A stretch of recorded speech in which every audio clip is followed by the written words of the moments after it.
Hey guys, tonight we travel back to a world of embroidered dragons, wooden sandals, and bureaucratic nightmares so elaborate they make the DMV look like a spa. Welcome to Imperial China, where the scenery is majestic, the etiquette is suffocating, and frankly, you probably wouldn't last a single day. Picture this. You wake up in a mud brick hut just before sunrise. There's a soft scratching in the rafters, probably a rat, or if you're lucky, just a cicada. The air smells like smoke, steamed turnips, and a bit of goat. You're a Tang Dynasty peasant, and before you even sit up, your back already aches from the memory of yesterday's labor. So before you get comfortable, take a moment to like the video and subscribe, but only if you genuinely enjoy what I do here. And tell me in the comments where you're listening from and what time it is right now. Now, dim the lights, maybe turn on a fan for that soft background hum, and let's ease into tonight's journey together. You step outside. It's chilly. Your robe is more patch than cloth, and your sandals are made of straw and hope. Breakfast? That's optimistic. Most mornings it's just a gulp of tepid water and maybe a crust of yesterday's millet cake if your uncle didn't steal it first. You chew slowly, because chewing fast makes it go away too soon. And food is rarely something to rush. Your job is simple. Stay alive. This means rice farming, mostly. Knee-deep in paddies, you plant seedlings with aching fingers while watching for signs of drought, locusts, or tax collectors. Sometimes all three show up on the same day.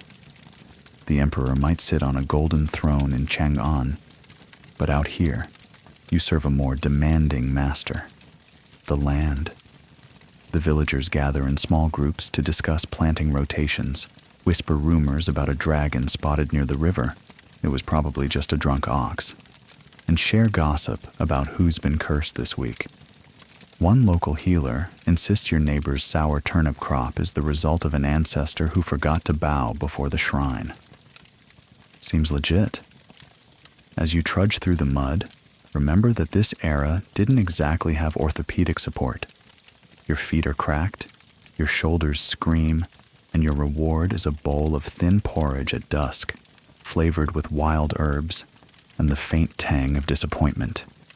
Dinner conversation is minimal, mostly because everyone's too tired to form full sentences. There's one bright spot, the local temple. Even peasants like you can wander in and light incense before a statue of Guan Yin, goddess of mercy. You leave an offering, a single egg, your finest possession. She doesn't say much, but the flicker of the lantern light makes her look sympathetic. Maybe she gets it. Mainstream historians agree that peasant life in Tang China was defined by brutal agricultural labor and heavy taxation.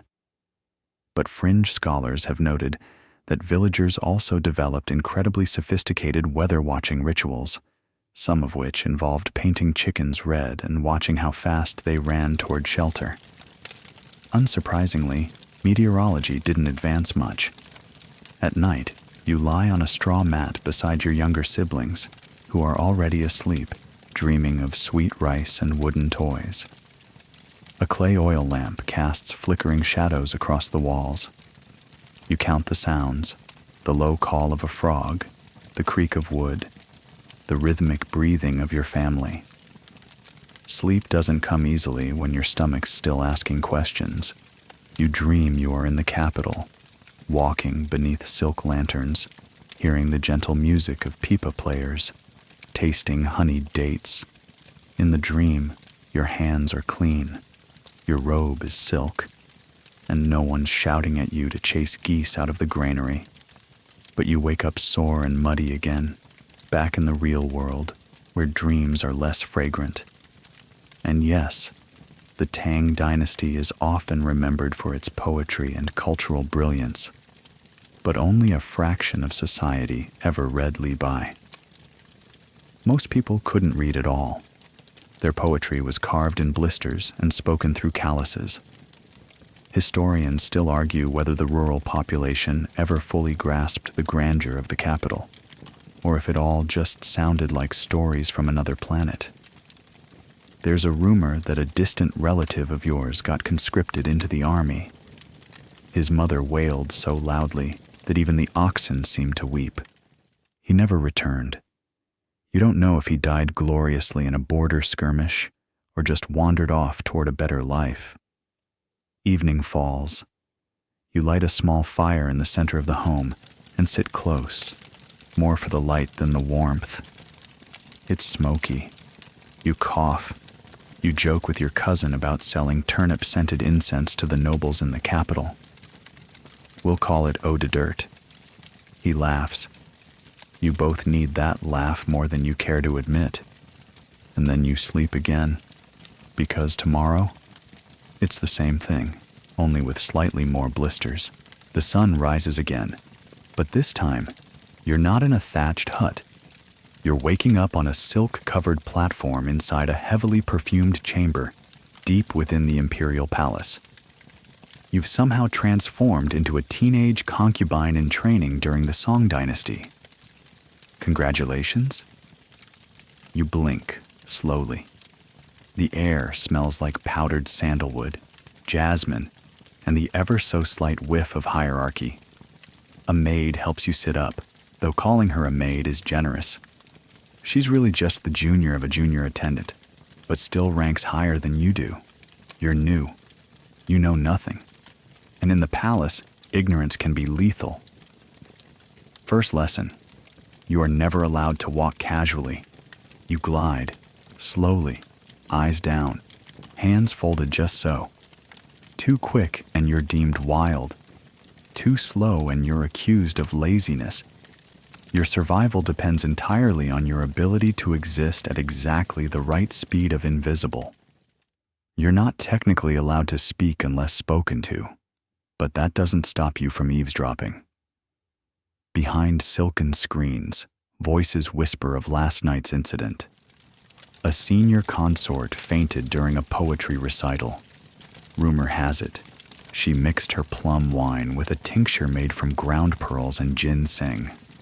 Expensive, deadly, very on trend.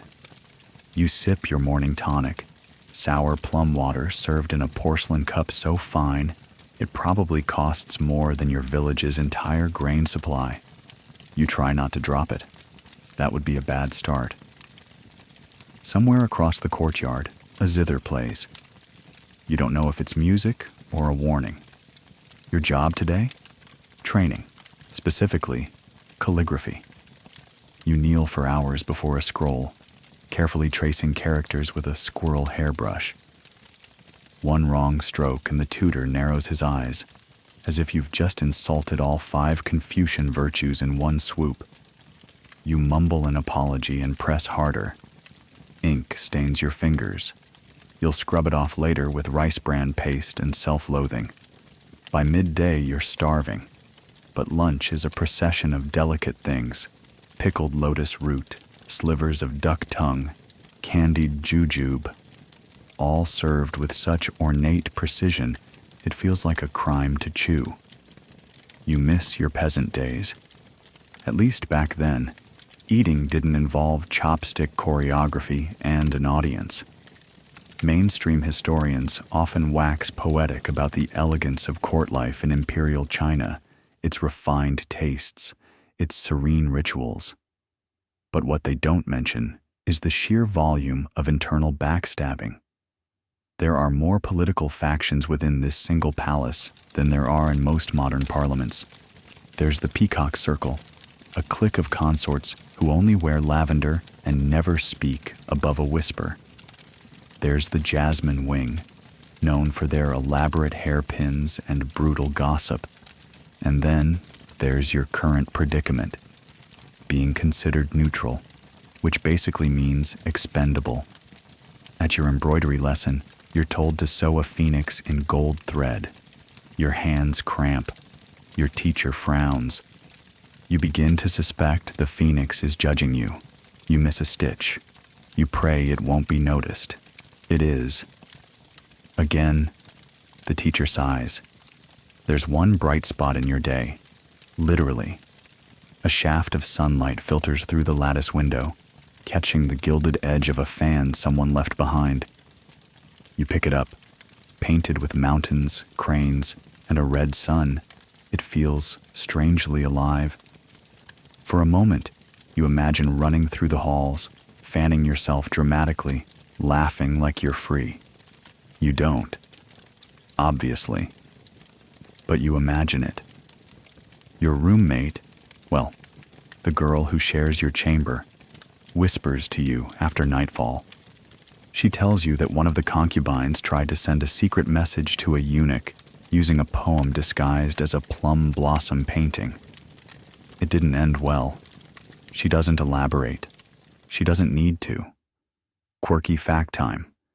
Some palace ladies used tiny coded knots in their sashes to communicate secrets.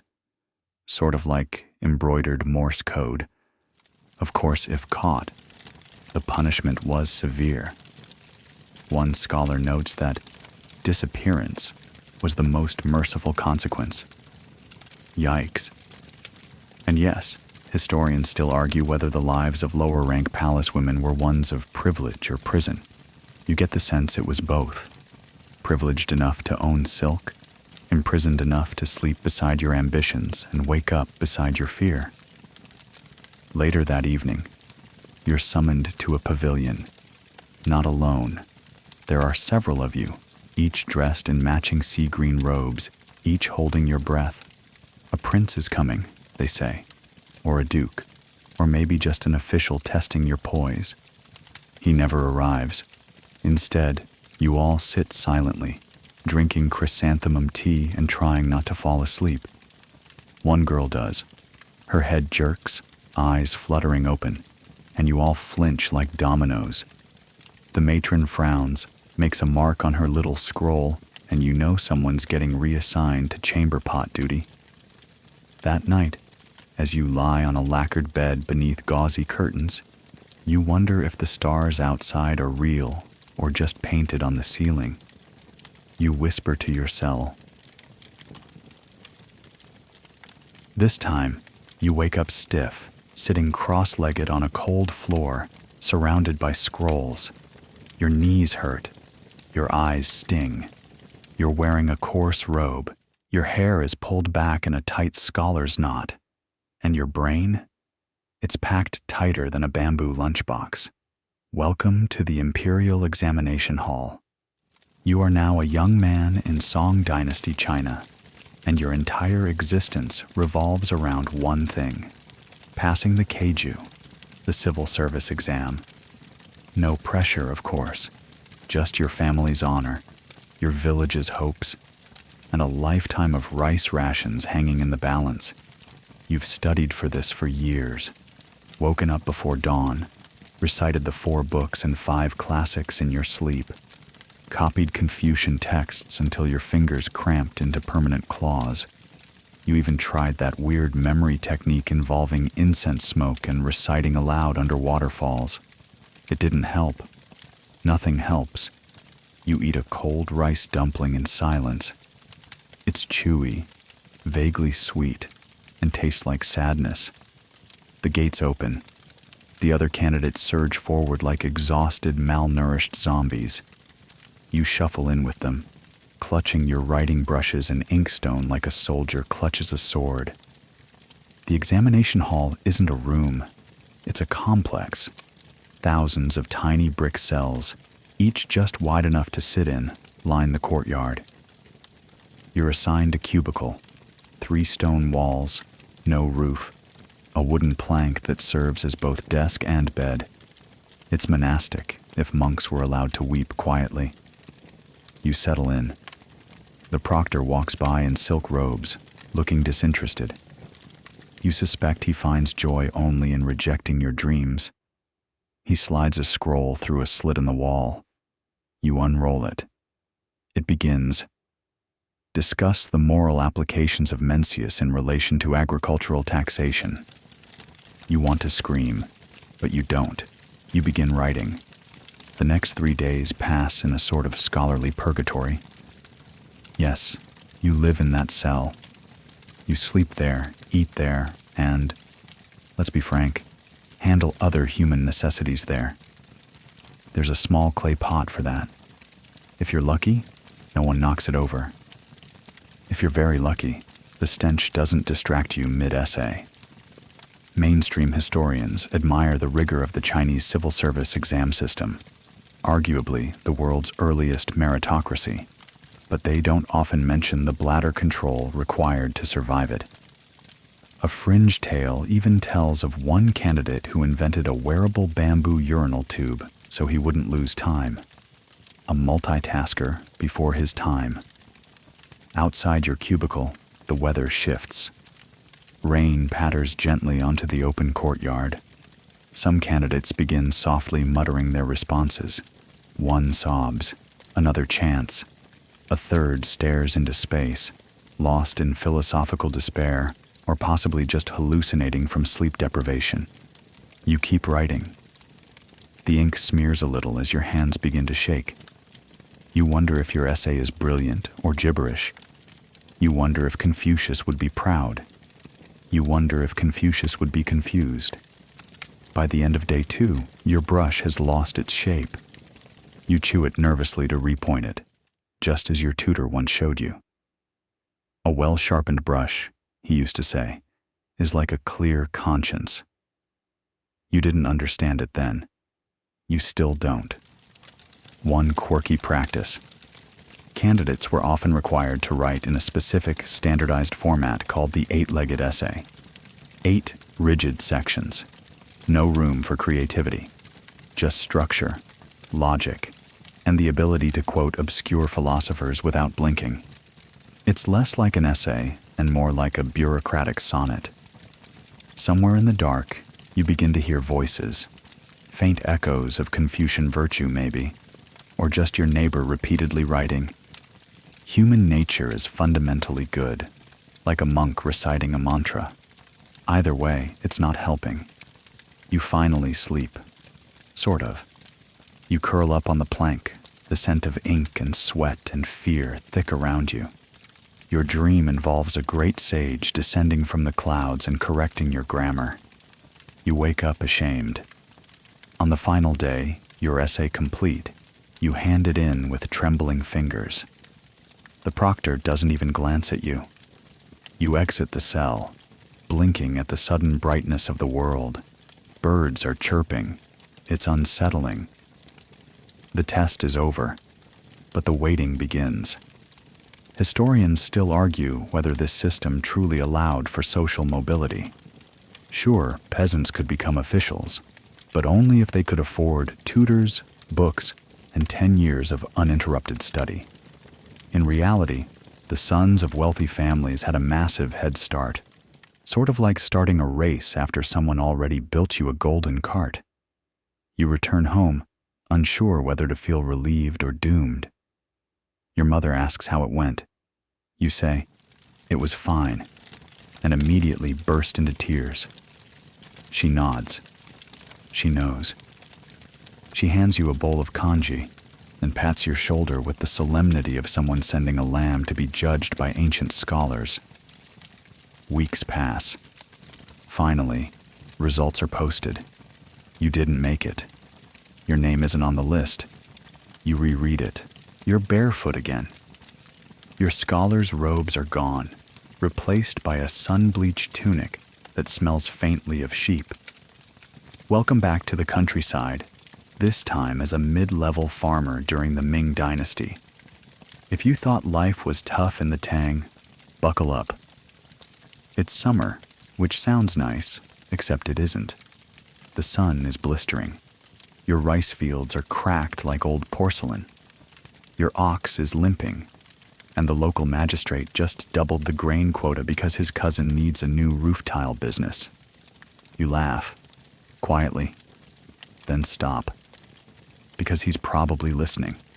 You're technically a free man, not a serf. That's supposed to be a good thing, except the state owns the land, and your tools, and your sweat. What you own is a hut with a leaky roof, 6 calloused fingers, and a wife who's been counting the remaining turnips like they're gold coins. Breakfast is dried bean curd and hot water. You try to pretend the water tastes like tea. It doesn't.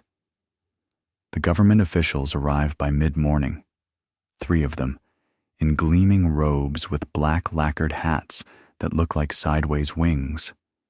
Their sedan chair blocks the path to the well. One gets out, makes a show of inspecting your harvest ledger, then casually kicks over your water jug. Looks thin, he mutters. You bow so deeply your back cracks. They take a chicken. You watch it go, clucking in protest. That was your backup chicken, the one you were saving for your daughter's 8th birthday. No explanation is given. You bow again, this time so low you can see the dirt under their shoes. Mainstream historians note that tax collection in Imperial China was highly structured. Sure, on paper. In practice, it was more like an interpretive dance of extortion, luck, and the whim of bureaucrats who read Confucius but preferred bribes. You spend the afternoon helping your neighbor dig a new irrigation channel. The canal system nearby is ancient. Some of it dates back to the Han Dynasty. But maintenance is a community affair. You dig because the summer rains didn't come, and the government's drought relief consisted of sending a man to count your dead fish. By dusk, you're so tired you forget to take off your straw hat before entering your home. Your daughter laughs. You smile. It's the best moment of the day. Dinner is congee with wild mustard greens. You add a splash of soy paste for flavor. It tastes almost like meat if you close your eyes and hum. Then the constable shows up. He's polite, apologetic even. He hands you a notice, a local militia draft. There's talk of unrest in the north. It's nothing, he says. Just a precaution. You're to report in 3 days. You nod. You fold the paper carefully, like it's a death sentence made of silk.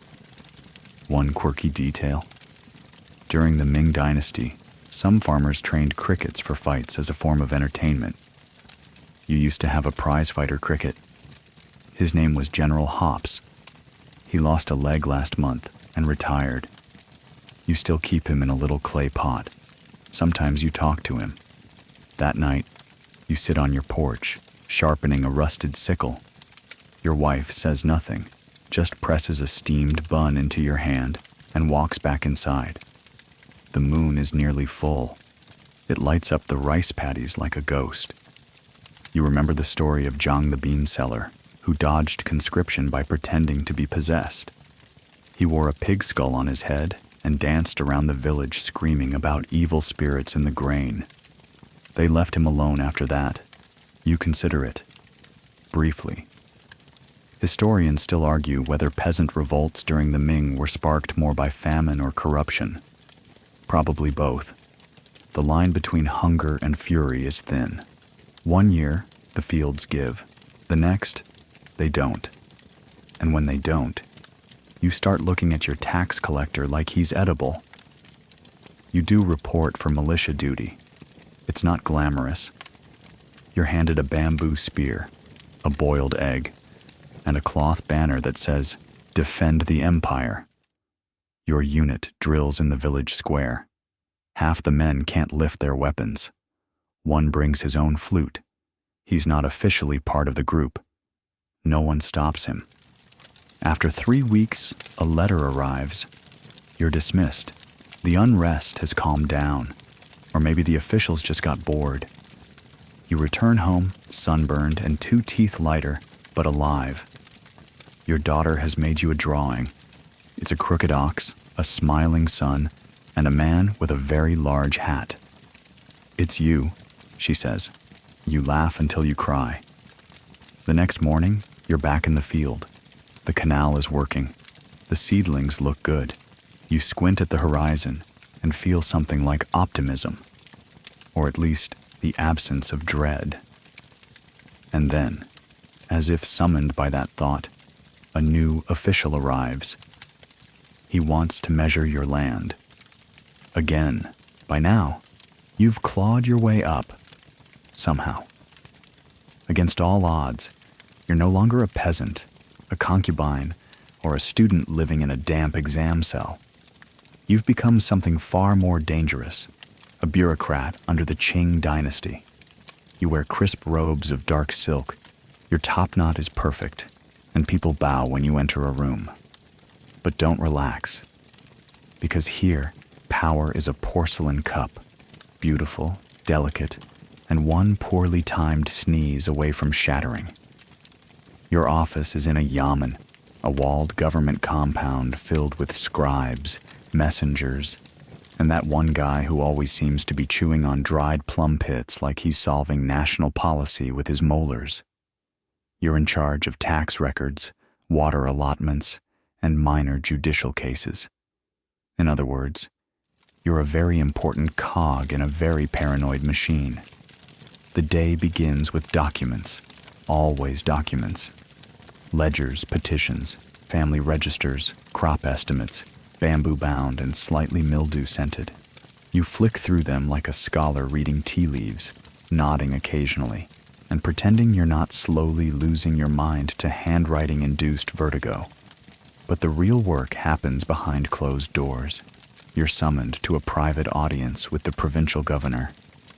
He wears a robe embroidered with 9 dragons and an expression that says he hasn't trusted a living soul since the last emperor. You kneel. You keep your gaze low. He tells you, with a voice like boiling soy sauce, that there's a grain discrepancy in your district. Not a big one, just 600 bushels. You nod slowly. You do not mention that you suspect the local grain clerk has been skimming to pay for his opera addiction. You certainly do not mention that you saw him last week in a duck feather coat that no one making his salary could ever afford. You say, "I will look into it." Mainstream historical consensus portrays Qing-era bureaucracy as rigid but efficient. But fringe accounts from junior officials tell a more vivid story, where survival depended less on merit and more on how well you could nod, flatter, and maintain plausible deniability while the wheels of power ground someone else into a neat confession. After the meeting, you investigate, discreetly. You speak with a rice merchant who offers you a bribe disguised as a mooncake. It's delicious. You decline the offer, sort of. You accept the mooncake. It would be rude not to. Back at the yamen, you pass a scribe whose ink-stained fingers twitch from anxiety. He whispers that a fellow official vanished last week after writing a letter that criticized canal maintenance in Suzhou. No one knows who read it, he says, but we all know who didn't. You nod, carefully. That evening, you host a poetry salon in your study. This is standard practice among bureaucrats. It shows you're cultured and trustworthy. Your guests include a calligrapher, a visiting tax envoy, and a man who claims to be merely a collector of curiosities, but smells like foreign silver. You recite a poem about wind in the reeds. It's a safe metaphor. Your guests murmur approval. One man compliments your choice of tea. You smile and pretend not to notice that he's watching you too closely. The next day, you receive a summons. The imperial censors want clarification on an earlier ruling you made involving a land dispute. You read the summons 3 times. The tone is neutral. Too neutral. Like calm water before a whirlpool. You prepare a reply. 3 drafts. No idioms. No flourishes. Just humble, airtight logic and references to Confucius. You sprinkle in a quote about loyalty to the throne and hope it doesn't read like desperation.